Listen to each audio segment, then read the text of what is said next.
In today's video, I'm going to teach you how to assign tasks in Microsoft Outlook.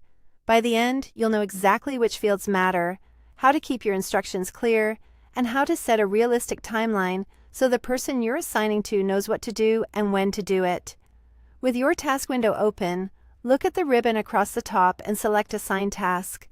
This converts what you're looking at into a task request, and you'll notice a To field appear.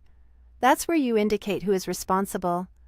Type the recipient's email address in the To field. Take a moment to double-check the address for accuracy so the request reaches the right person, and use your organization's address list if you're unsure of the exact spelling. Next, complete the subject line. Make it short, specific, and action-oriented so it's clear at a glance. For example, instead of something vague, briefly describe the deliverable or outcome you expect. A good subject helps the recipient prioritize without even opening the details. Now set the timeline.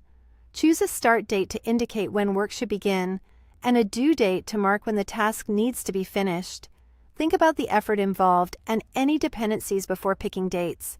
If your team spans multiple time zones, remember that the date is what matters most. Time-specific expectations can be clarified in the notes. Set the priority according to urgency and impact. High, normal, or low helps the recipient triage their workload.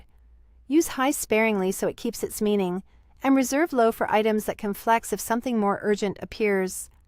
Adding a reminder is optional, but it's a helpful nudge. Pick a reminder date and time